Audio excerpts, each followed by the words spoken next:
out you've seen the chaos in the streets. The new Napoleon film, made by Ridley Scott, is criticized by many for its lack of historical accuracy.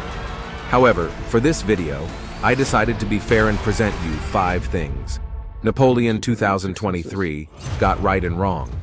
Before we begin, this video obviously contains spoilers, so if you haven't watched the movie yet, I suggest you come back later. What is this costume you have on? This is my uniform. We'll start with the good things. Number 1. Tulon. Napoleon was a very ambitious young man, eager to get an opportunity to prove himself. At Tulon, this opportunity was given to him. Helping young revolutionary France win back its most important port against the mighty Royal Navy. Personally engaged in battle, Napoleon led his men, capturing the fort of Tulon. From then on, the French were able to shoot at the British ships, who were blockading the town, and 24-year-old Napoleon Bonaparte was well on the way to climb some more ladders. As the course of my life just changed. Number 2. Josephines Affair. Josephine de Beauharnais was in a difficult situation. Being a widow, as well as a mother of 2 children, Josephine needed protection and security. General Bonaparte was able to give her just that. However, Josephine had developed a certain reputation in the high society of Paris, and it was not for long until Napoleon found out she was actually cheating on him. The handsome hussar lieutenant, Hippolytea, won her heart. Napoleon found out about this while campaigning in Egypt and was furious. Although he eventually forgave her, he most certainly didn't forget. I'm destined for great. Number 3. Chambertin. Napoleon famously loved Burgundy wines. Pinot Noir Chambertin was his favorite. So it came as no surprise when Ridley Scott gave this love a scene in his movie. During the treaties of Tilsit, the French emperor offered Tsar Alexander a cup of his favorite wine. With a little smile on his face, the emperor remarked that it's a good Burgundy. Number 4.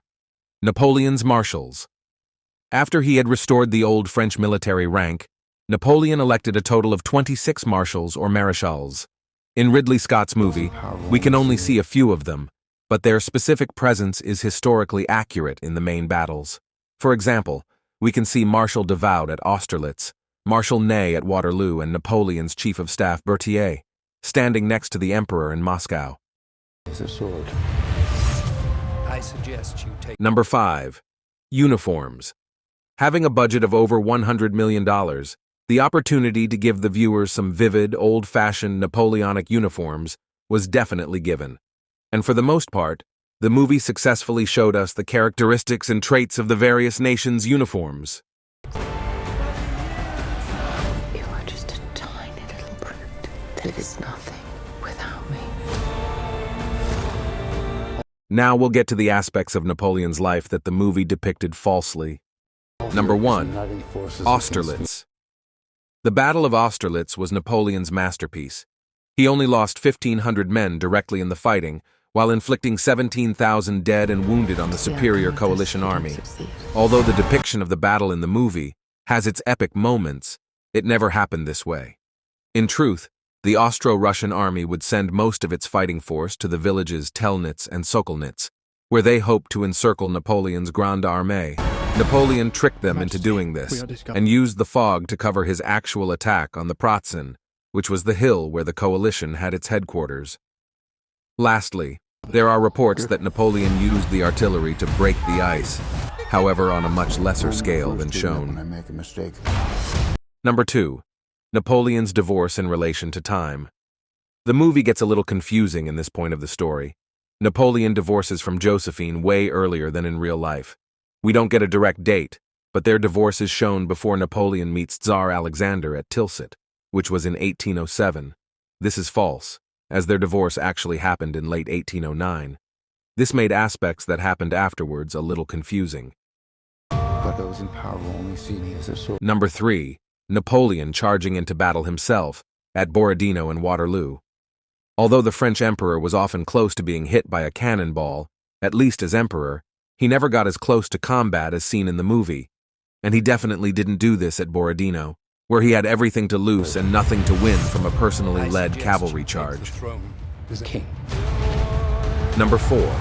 Napoleon getting exiled for his failure in Russia. Unfortunately, The new film completely left out the 1813 campaign that contained some of the biggest battles of the Napoleonic Wars. The Battle of Nations, for example, that occurred in Leipzig, was the largest European land battle before World War I. It's true that much of Europe united against the French Empire after its failure in Russia.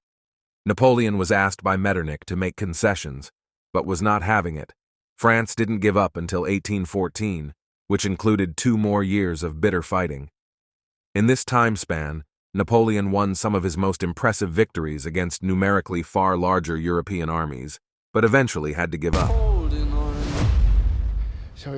Number 5. Josephine dying shortly after Napoleon's return. The following was clearly done for drama. In truth, the former empress and great love of Napoleon, Josephine, died in the same month Napoleon was shipped to Elba.